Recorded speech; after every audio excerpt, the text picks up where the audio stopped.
नमस्कार सभी को, कैसे हैं आप सभी लोग। चलिए आज हम मानव भूगोल का एक अति महत्वपूर्ण चैप्टर शुरू करने जा रहे हैं। आज हम लोग समझने वाले हैं कि मानव और वातावरण के जो संबंध हैं या मानव और वातावरण के बीच का जो रिलेशन है उस पर जो दर्शन विकसित हुआ भूगोल में, या उस पर मानव वातावरण संबंधों पर जो विचारधारा मानव भूगोल के अंदर विकसित हुई, उसी की आज हम इस क्लास के अंदर चर्चा करने वाले हैं। ठीक, तो चलिए आज की कक्षा शुरू करते हैं। आज का हमारा टॉपिक है मानव वातावरण संबंध। मानव वातावरण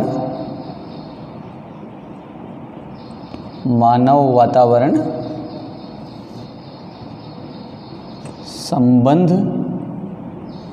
एवं विचारधारा। देखिए, ये भूगोल में एक दर्शन है कि मानव और वातावरण के बीच के संबंध जो है वो किस प्रकार के हैं, किसका अधिक योगदान है मानव के विकास में। क्या मानवीय शक्तियाँ अधिक प्रबल है, मानवीय बुद्धि, मानव की जो समझ, मानव की जो विज्ञान के प्रति जो रुचि, या मानव की विज्ञान में जो नई नई खोजें हैं, क्या वो महत्वपूर्ण है, या प्रकृति अधिक महत्वपूर्ण है। क्या प्रकृति का मानव पर नियंत्रण है, या प्रकृति जैसा चाहे वैसा मानव को करवा सकती है, प्रकृति मानव को पूरी तरह से नियंत्रित कर रही है, या फिर दोनों का बराबर बराबर योगदान है। तो इन सभी चीज़ों को, इन सभी विचारधाराओं को अलग अलग रख के हम इस अध्याय के अंदर पढ़ने वाले हैं कि मानव वातावरण संबंध एवं विचारधाराएँ जो हैं वो किस तरह की हैं। तो देखिए, ये जो ड्यूअलिज्म है, ये जो द्वैतवाद है, ये भूगोल में जो कह सकते हैं कि वॉरेनियस के भूगोल के दो पार्ट हुए, उसी के साथ साथ ड्यूअलिज्म की शुरुआत भूगोल में हो जाती है। तो ड्यूअलिज्म होना, द्वैतवाद होना कोई नई बात नहीं है। दोनों विचारक जो है वो अपनी अपनी बातों को प्रबलता से रखते हैं। तो देखिए, मानव और वातावरण के जो संबंध हैं उसके संदर्भ में तीन विचारधाराएं भूगोल में अधिक प्रचलित हैं। मानव वातावरण के संबंधों पर, या मानव वातावरण का जो कोरिलेशन है, अंतरक्रियाएं हैं, उस पर तीन तरह की विचारधाराएं मानव भूगोल के अंदर प्रचलित हैं और बहुत महत्वपूर्ण हैं। इनको अच्छे से हम समझेंगे, कई सारे प्रश्न आते हैं इससे जुड़े हुए। तो मानव वातावरण संबंध जो है उसकी तीन तरह की विचारधाराएं मानव भूगोल में प्रचलित हैं। नंबर एक, पहली, जिसे हम पर्यावरणवाद कहते हैं, पर्यावरणवाद या फिर नियतिवाद। पर्यावरणवाद, नियतिवाद, या इसी का दूसरा नाम निश्चयवाद। क्या कहते हैं? पर्यावरणवाद, नियतिवाद एवं निश्चयवाद, सभी इसी के नाम हैं। एक दूसरी विचारधारा इसके बाद, इसके विरोध स्वरूप उभरी, इस दूसरी विचारधारा का नाम है संभववाद, पॉसिबलिज्म। और तीसरी विचारधारा जो इनका सामंजस्य स्थापित करने के फलस्वरूप आई, जिसका नाम है नवनियतिवाद।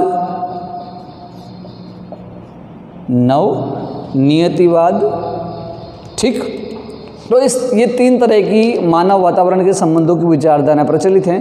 तीनों को अच्छे से अलग अलग तरीके से हम समझते हैं। पहली जो विचारधारा है, नियतिवाद, निश्चयवाद या पर्यावरणवाद, ये कोई नई बात नहीं है। जब से मानव ने पर्यावरण के बीच जीवन यापन करना शुरू किया, अर्थात जब से मानव इस पृथ्वी पर आया, तब से वो पर्यावरण से प्रभावित रहा है। तो इस बात को कि पर्यावरण या प्राकृतिक शक्तियाँ जो है वो अधिक शक्तिशाली हैं, मानव उन प्राकृतिक शक्तियों के नियंत्रण में रहकर अपने सारे कार्य करता है।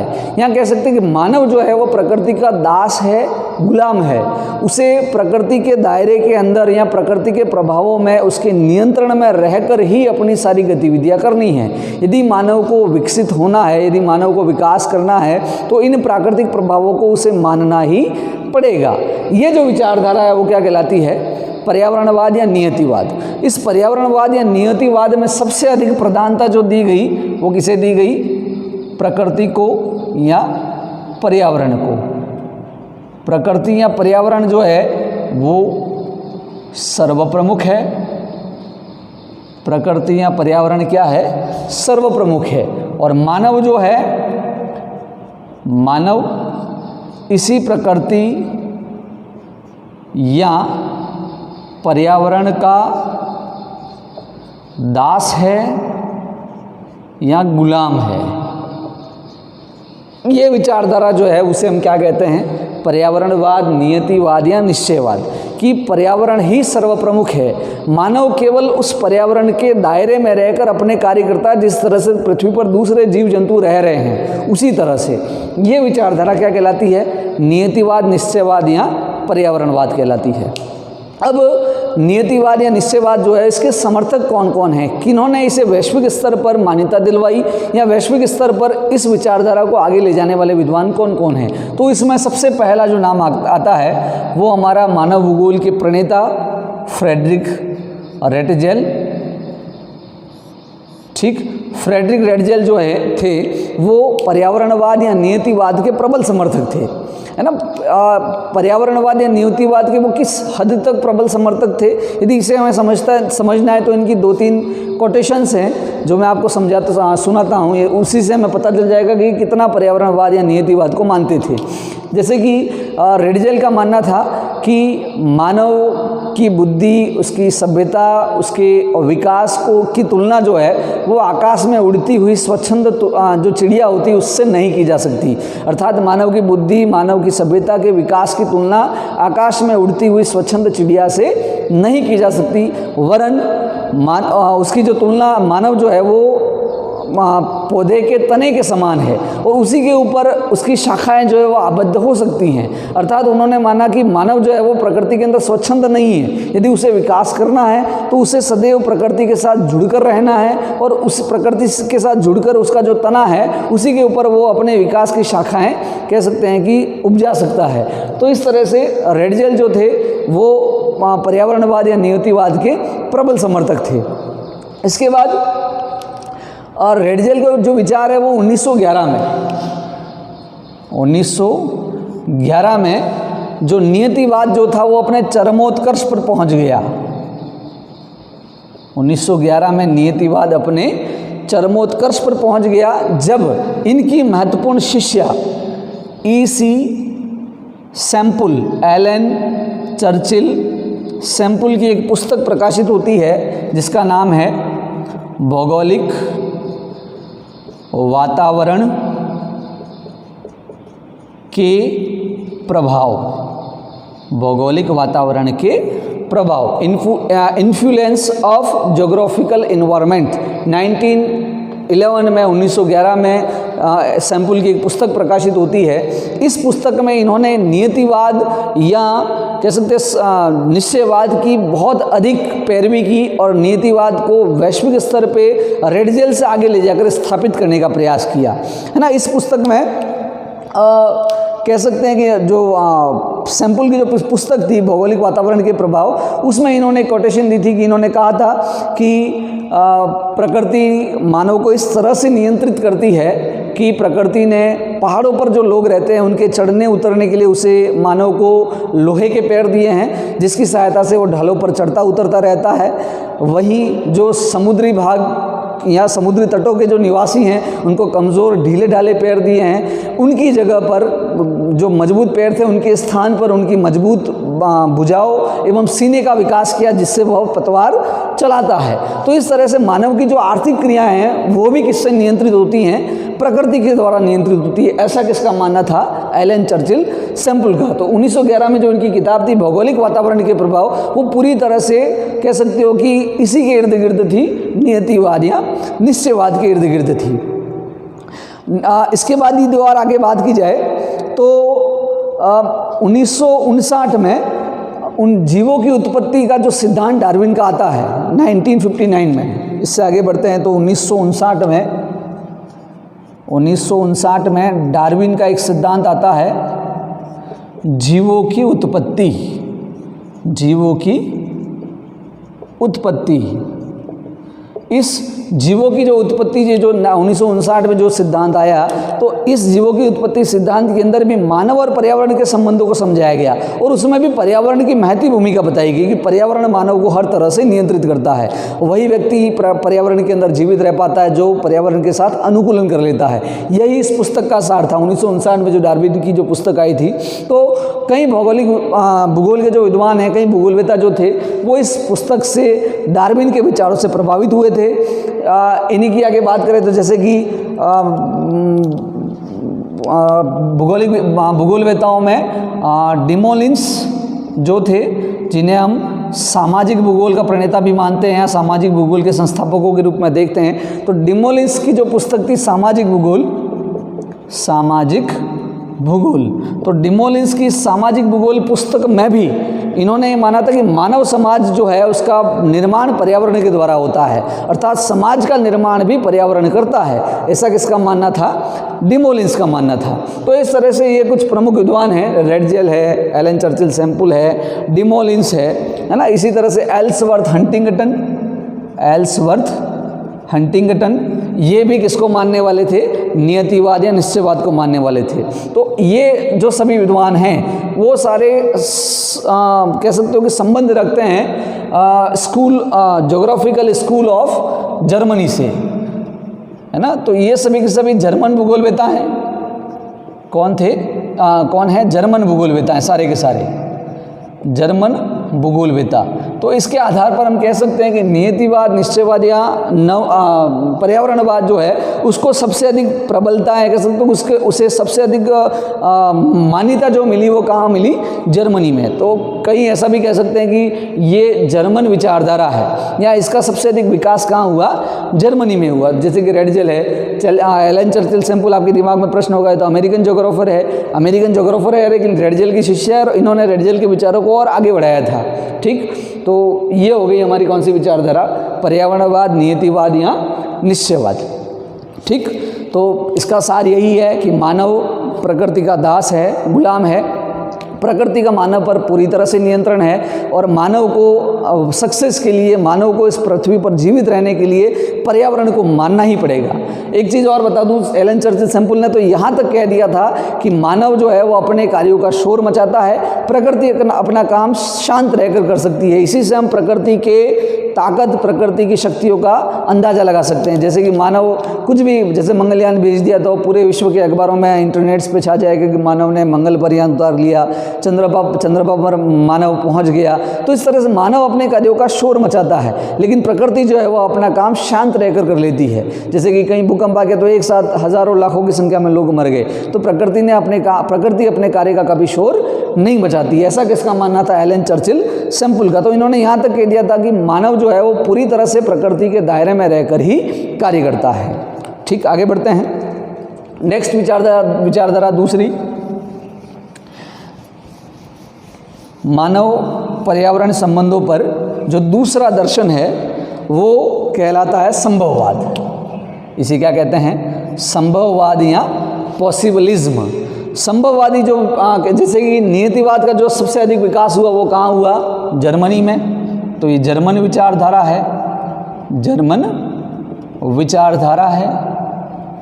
अब इसके विरोध स्वरूप जब जर्मन विचारकों ने वैश्विक स्तर पे प्रकृति को इतना अधिक बढ़ा चढ़ाकर पेश किया कि मानव कुछ नहीं है, मानव की बुद्धि, मानव का तकनीकी विकास सब धरा का धरा रह जाता है प्रकृति के आगे, प्रकृति ही सर्वप्रमुख है, प्रकृति ही सबसे महान है और मानव तो केवल उस प्रकृति का दास है, गुलाम है। उसे प्रकृति के उस प्रभाव के अंदर, प्रकृति के नियंत्रण के अंदर रहकर ही अपना कार्य करना पड़ेगा। जब ये विचारधारा बहुत अधिक प्रबल हुई तो उसके विरोध स्वरूप एक दूसरी विचारधारा उत्पन्न होती है जिसे हम कहते हैं संभववाद। अब जैसे नियतिवाद जो था वो जर्मन विचारधारा थी, तो इसी तरह से संभववाद जो है यदि इसको ज्योग्राफिकल स्कूल से जोड़कर देखें तो एक फ्रांसीसी विचारधारा है।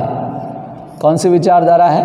फ्रांसीसी विचारधारा। अर्थात इसका जन्म, विकास और जो इसका विस्तार है वो सबसे अधिक कहाँ हुआ? फ्रांस में हुआ। अब संभववादी विचारधारा के जो प्रणेता हम मान सकते हैं, सबसे अधिक प्रबल समर्थक जो मानते हैं वो मानते हैं विडाल डी ला ब्लाश को। है ना, जिन्होंने फ्रांस के अंदर मानव भूगोल को सबसे अधिक परिपोषित किया और फ्रांस में मानव भूगोल को स्थापित करने का कार्य किया था। तो संभववाद के प्रणेता किसको माना जाता है? विडाल डी ला ब्लास को। यहाँ ध्यान रखना है, नियतिवाद के प्रणेता कौन थे? रेटजेल थे, भूलना नहीं है। ये प्रश्न अक्सर पूछा जाता है बोर्ड में, है ना, कि नियतिवाद जो है उसके प्रणेता कौन है? तो नियतिवाद के प्रणेता रेटजेल थे। संभववाद के प्रणेता कौन है? तो संभववाद के प्रणेता कौन है? विडाल डी ला ब्लास हैं। जो ब्लास महोदय हैं, ब्लास महोदय की एक पुस्तक आई थी 1922 में, 1922 में, 1922 के अंदर ब्लास की पुस्तक आती है मानव भूगोल के मूल सिद्धांत, प्रिंसिपल ऑफ ह्यूमन ज्योग्राफी। मानव भूगोल के सिद्धांत, प्रिंसिपल ऑफ ह्यूमन ज्योग्राफी, किसकी किताब है? विडाल डी ला ब्लास की। 1922 में जो मानव भूगोल के सिद्धांत जो बुक आई, इस मानव भूगोल के सिद्धांत जो किताब थी, इसमें इन्होंने संभववाद का बहुत अधिक समर्थन किया। अब विडाल डी ला ब्लास का मानना था कि प्रकृति, नेचर जो है, प्रकृति जो है वो केवल परामर्शदात्री है। प्रकृति केवल परामर्शदात्री है। मतलब इन्होंने माना कि nature is a never more than adviser, कि प्रकृति केवल एक परामर्शदात्री के अतिरिक्त और कुछ नहीं है। प्रकृति केवल परामर्शदात्री है और मानव उन परामर्श को मानने के लिए बाध्य नहीं है। ऐसा किसका मानना था? विडाल डी ला ब्लास का, कि nature is never more than adviser, प्रकृति केवल एक परामर्शदात्री है, मानव उन परामर्श को मानने के लिए बाध्य नहीं है। अर्थात कह सकते हैं कि ये जस्ट अपोजिट विचारधारा है किसकी? नियतिवाद की। नियतिवाद में प्रकृति सर्वेसर्वा थी, यहाँ कौन मुख्य हो गया? मानव मुख्य हो गया, कि प्रकृति केवल क्या है? एडवाइजर के रूप में है, परामर्शदात्री के रूप में, और मानव स्वामी है उन परामर्शों का, कि मानव चाहे तो उन परामर्शों को उपयोग में ले, उन परामर्शों को माने, अदरवाइज वो अपनी बुद्धि, अपनी तकनीक के फलस्वरूप प्रकृति पर विजय प्राप्त कर सकता है। ऐसा किसका मानना था? जितने भी संभववादी विचारक है सबका। तो विडाल डी ला ब्लास जो थे वो इसके प्रबल समर्थक थे। इस विचारधारा का मूल यही है कि प्रकृति जो है वो मानव को गुलाम या दास बनाकर नहीं रख सकती है, बल्कि मानव के पास बुद्धि है, मानव दूसरे प्राणियों से अलग है, वो चाहे तो प्रकृति पर विजय प्राप्त कर सकता है। ठीक, तो इसके बाद आगे बढ़ते हैं। विडाल डी ला ब्लास के बाद दूसरा स्थान आता है इनके बाद में प्रमुख विचारकों में फेब्रे का। कौन थे?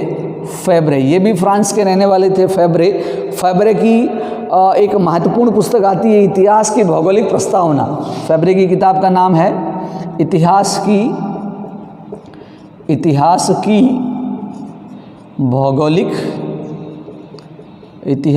भौगोलिक प्रस्तावना। किसकी किताब है? फेब्रे की, है ना। कुछ एक महत्वपूर्ण पुस्तक है, इनका नाम हमें ध्यान रखना है। जो आप 12वीं कक्षा के विद्यार्थी हैं, आपके लिए तो महत्वपूर्ण है ही। जो भी कंपटीशन की तैयारी कर रहे हैं, चाहे फर्स्ट ग्रेड हो या भूगोल से संबंधित नेट की तैयारी करने वाले जो लोग जो मेरा वीडियो देख रहे हैं, उन सब के लिए बहुत महत्वपूर्ण चैप्टर है कि जो प्रमुख किताबें जो विद्वानों की वो भी साथ साथ में चल रही हैं हमारे, है ना। तो रेटजेल जो थे, रेटजेल की पुस्तक का नाम एंथ्रोपोजोग्राफी। इसके बाद में एलन चर्चिल सैम्पल की पुस्तक जो 1911 में आई थी, इन्फ्लुएंस ऑफ ज्योग्राफिकल एनवायरनमेंट, भौगोलिक वातावरण के प्रभाव। कुछ महत्वपूर्ण पुस्तकें हैं, भूगोल में इनसे अक्सर प्रश्न आते हैं। इसी तरह से विडाल डी ला ब्लास की पुस्तक का नाम मानव भूगोल के सिद्धांत, जो 1922 में आई थी, और फेब्रे की पुस्तक इतिहास की भौगोलिक प्रस्तावना। अब फेब्रे जो थे वो संभववाद के भी, फेब्रे जो है वो ब्लास के बराबर या ब्लास से कहीं आगे बढ़कर संभववाद के प्रवर्तक थे।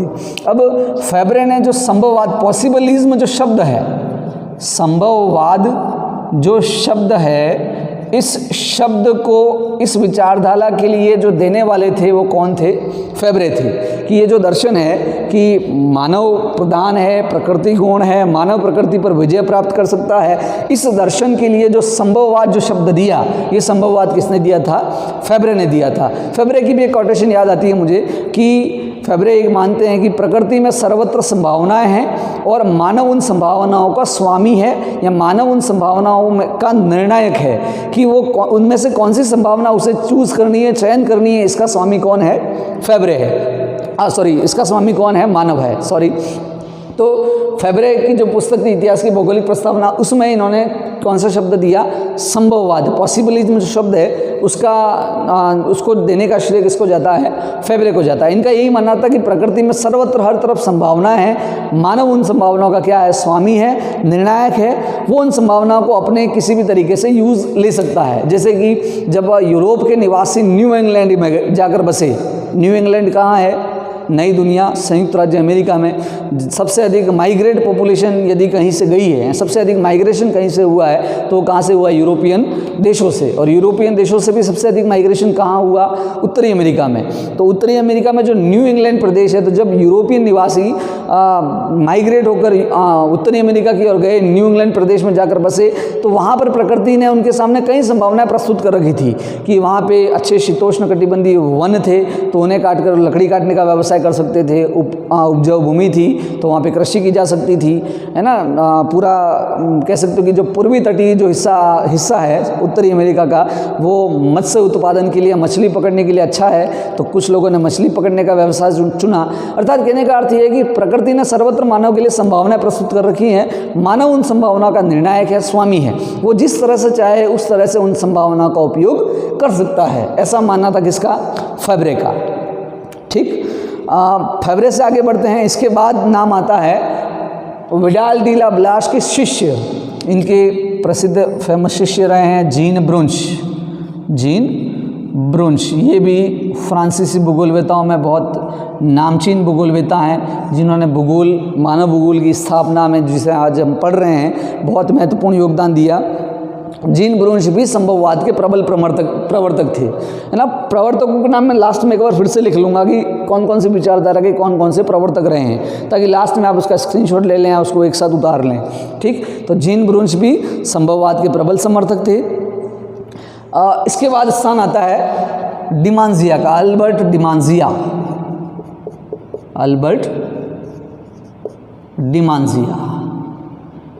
डिमांजिया भी ब्लास, फेब्रे, जीन ब्रुंश की तरह संभववाद के प्रवर्तक थे। डिमांजिया ने ये कहा था कि परिवर्तन प्रकृति का नियम है, प्रकृति में कोई भी चीज़ स्थायी नहीं है, वो क्षण क्षण बदल रही है, परिवर्तित हो रही है। प्रकृति जो है या प्राकृतिक वातावरण जो है वो मानव के लिए कुछ सीमाओं का निर्धारण करता है, सीमाएं निर्धारित करता है, और मानव उन सीमाओं को लांघ तो नहीं सकता है, किंतु उसमें आमूलचूल परिवर्तन करके अपनी योग्यता के अनुसार, अपनी बुद्धि, विज्ञान की बदौलत उनमें कुछ आमूलचूल परिवर्तन करके उसे अपने उपयोग के योग्य बनाता है। ऐसा किसका मानना था? अल्बर्ट डिमांजिया का। तो इस तरह से ये पूरी की पूरी कौन सी विचारधारा होगी? संभववादी विचारधारा होगी। फेब्रे तो यहाँ तक भी कहते हैं कि मानव जो है वो प्रकृति पर अक्रिय नहीं है, प्रकृति ने उसे तर्क दिए हैं, बुद्धि दी है, उसे विकास करने के लिए हर तरह की क्षमता दी है, वो पशु की तरह तो नहीं है, तो वो चाहे उस तरह से प्रकृति के अंदर जो संभावनाएं हैं उनका उपयोग करते हुए आगे बढ़ता है, विकास करता है। ये विचारधारा होगी संभववादी विचारधारा। ये प्रकृति के प्रबल प्रवर्तक है और ये मानव के प्रबल प्रवर्तक थे। ठीक, इसी के आगे बढ़ते हैं। एक और संभववाद के जो प्रसिद्ध कह सकते हो कि समर्थक हैं, उनमें नाम आता है ईसा बोमेन का। ये जो ईसा बोमन है, ये भी कह सकते हैं कि संभववादी विचारधारा के प्रबल समर्थक हैं। इन्होंने मानव वातावरण जो है, या कह सकते हो मानव के विकास में मानव की जो शक्तियाँ हैं, मानव की जो बुद्धि है, उसे बहुत अधिक तवज्जो दी है, उसे बहुत अधिक मान्यता दी है। इनका मानना है कि ईसा बोमेन का कि मानव के पास इतनी बुद्धि है, मानव के पास इतनी क्षमता है कि वो उसने आज दक्षिणी ध्रुव पर जाकर कह सकते हैं कि आरामदायक सुविधायुक्त मकान बना दिया है, रोशनी युक्त मकान बना दिया है, वहाँ पे वो रंगमंच स्थापित कर रहा है, वहाँ पे दक्षिणी ध्रुव पर जाकर कठोर वातावरण में भी मानव सुखदायक जीवन जी सकता है। इसी तरह से संभववादियों ने नियतिवादियों का खंडन करते हुए ये भी कहा था कि थार जैसे मरुस्थलीय भाग में जहाँ लगातार प्रकृति अपना प्रभाव डालती रहती है, उस क्षेत्र में भी मानव ने नहरें निकाल कर कह सकते हो खेती करना प्रारंभ कर दिया है ना। तो जो कार्य असंभव थे मानव के लिए, उन सभी असंभव कार्यों को मानव ने अपनी बुद्धि और अपनी क्षमता, अपने विज्ञान की बदौलत उन सभी वस्तुओं पर विजय प्राप्त कर ली है। तो इस तरह से मानव प्रकृति का दास या गुलाम नहीं है, बल्कि मानव के अंदर वो क्षमता है कि वो प्रकृति को दास या गुलाम बना सकता है। ये विचारधारा क्या कहलाती है? संभववादी विचारधारा कहलाती है। अब बात करते हैं मानव वातावरण संबंधों का तीसरा दर्शन, जिसे हम कहते हैं नवनियतिवाद, नियो डिटर्मिनिज्म। तीसरी जो विचारधारा है वो है नवनियतिवाद। ठीक, अब नवनियतिवाद को आसानी से समझना है तो सिंपल सी बात मैं समझा दूँ कि जब ये दोनों झगड़ने लगे, ये दो भाई थे, नियतिवादी भौगोलवेत्ता तो भाई हुए हमारे लिए, तो नियतिवादी और संभववादी जब दोनों झगड़ने लगे तो बीच में समझौता करने कौन पहुंच गया?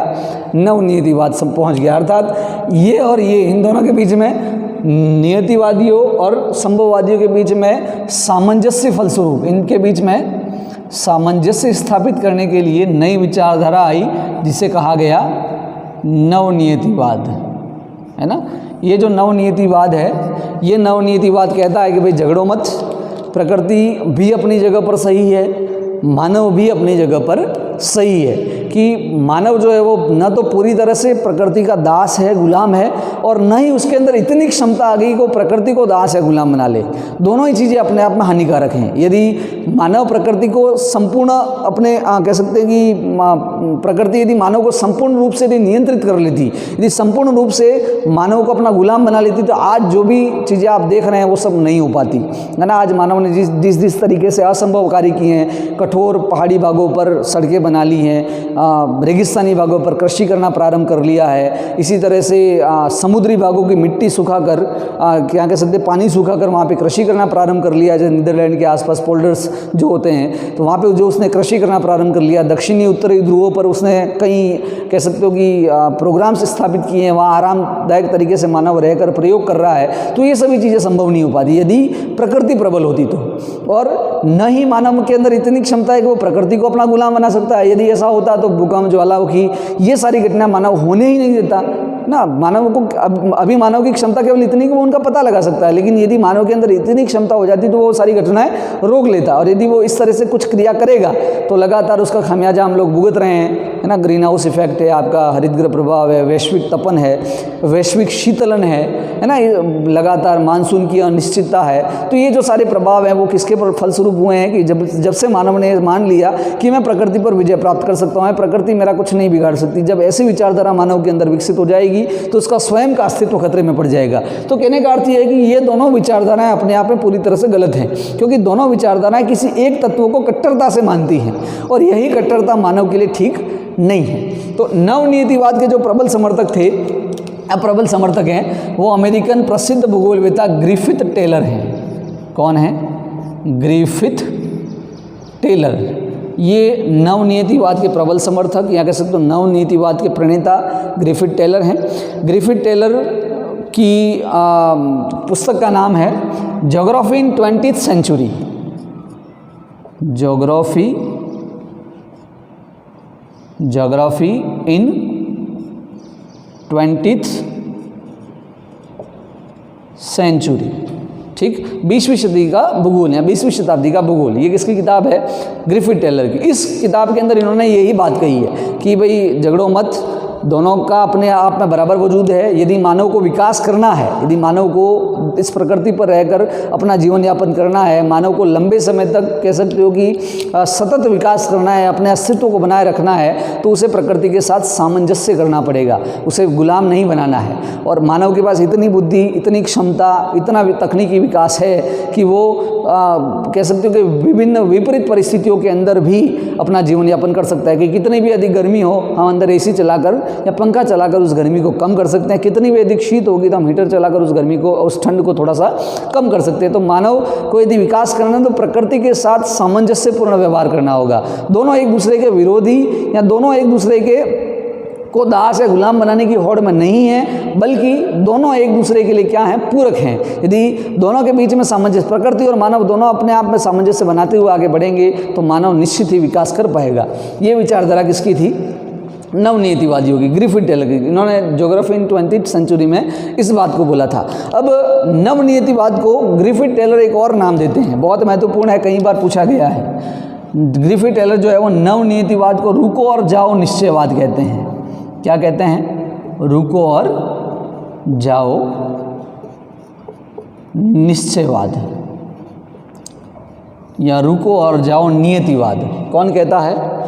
Griffith Taylor. इन्होंने माना है कि मानव जो है वो एक ट्रैफिक चौराहे पर खड़ा हुआ यातायात नियंत्रक जो होता है, ट्रैफिक कंट्रोलर जो होता है, जो यातायात पुलिस वाला, यहाँ कह सकते हो कि जो ट्रैफिक पुलिस वाला जो होता है वो ट्रैफिक को कंट्रोल करने का कार्य करता है। तो मानव उसी के समान है। वो प्रकृति के प्रभावों को बिल्कुल रोक नहीं सकता है, कुछ समय के लिए रोक सकता है, उसकी दिशा को परिवर्तित नहीं कर सकता है। उसे उसी दायरे में रहकर अपना कार्य करना होगा। जैसे कि जो ट्रैफिक कंट्रोलर होता है उसका कार्य होता है कि भाई कोई गाड़ी आ रही है तो उसे कह सकते हैं कि तुम कुछ समय के लिए रुको। ऐसा नहीं कह सकता कि तुम वापस चले जाओ या उस रास्ते से चले जाओ, जबकि जाना तो उसे इधर है। तो ऐसा जो ट्रैफिक कंट्रोल है वो नहीं कर सकता, तो मानव भी ऐसा नहीं कर सकता है। मानव प्राकृतिक प्रभाव जो हैं उनको केवल कुछ समय के लिए रोक सकता है, उसकी दिशा को परिवर्तित नहीं कर सकता। यही विचारधारा क्या कहलाती है? रुको और जाओ निश्चयवाद की। भाई कुछ समय के लिए रुको और उन्हें अपने बुद्धि, अपनी तर्क, अपनी क्षमता के अनुसार उसमें आमूलचूल परिवर्तन करके अपने उपयोग योग्य बनाते हुए अपना जीवन यापन करते जाओ। तो ये जो विचारधारा है वो क्या कहलाती है? नवनीतिवाद कहलाती है। इसके प्रबल समर्थक कौन है? ग्रिफिथ टेलर हैं। इनकी पुस्तक का नाम ज्योग्राफी इन 20वीं सेंचुरी। इसी पुस्तक में इन्होंने रुको और जाओ निश्चयवाद को स्पष्ट किया था कि मानव मात्र ट्रैफिक कंट्रोलर की तरह है। यही स्थिति प्रकृति के साथ भी है। प्रकृति भी ट्रैफिक कंट्रोलर की तरह है। वो भी मानव के गति को केवल रोक सकती है, उसे परिवर्तित नहीं कर सकती है। तो ये विचारधारा क्या कहलाई? नवनीतिवाद कहलाई। तो मेरे जहाँ तक मेरा मानना है आप लोगों की तीनों कॉन्सेप्ट क्लियर हो गए होंगे कि मानव वातावरण संबंध के बीच में संबंध में जो भूगोल में जो दर्शन फैला हुआ, जो तीन विचारधाराएं चलती हैं, वो तीनों विचारधाराएं स्पष्ट हो गई होंगी। मैं फिर से इन सभी विचारधाराओं के समर्थकों के नाम एक बार लिख लेता हूँ। आप लोग इनके नोट्स बनाना चाहें तो बना सकते हैं, है ना। कि नवनीतिवाद या नीतिवाद के समर्थक, पर्यावरणवाद के समर्थक कौन हैं? तो पर्यावरणवाद के जो प्रवर्तक थे वो तो कौन थे? रेटजेल। रेटजेल के बाद नाम आता है एलन चर्चिल, सैम्पुल, रेटजेल है, सैम्पुल है, फिर डिमोलिंस, रेटजेल, सैम्पुल, डिमोलिंस। इसके बाद और महत्वपूर्ण नाम है इसमें हंटिंगटन, एल्सवर्थ, हंटिंगटन और हम्बोल्ट और रिटर भी, हम्बोल्ट और रिटर भी जर्मन ज्योग्राफर हैं, साथ ही साथ इसके समर्थक हैं। ठीक। संभववाद के प्रणेता विडाल डी ला ब्लाश। ठीक, ये तो इसके प्रणेता हो गए। इसके बाद इसके समर्थक फैब्रे, जिन्होंने संभववाद शब्द काम में लिया, अल्बर्ट डिमांजिया, ब्लाश के शिष्य जीन ब्रुंश, इसके बाद में ईसा बोमन, ये भी इसी के समर्थक हैं। ठीक। और नवनीतिवाद में ग्रिफिथ टेलर एक नाम मुख्य है। ठीक, तो इस तरह से हमारा आज का ये चैप्टर कंप्लीट होता है। नियतिवाद, निश्चयवाद और नियतिवाद, संभववाद और नवनीतिवाद, अर्थात मानव वातावरण संबंध के बीच में भौगोलिक दर्शन। धन्यवाद।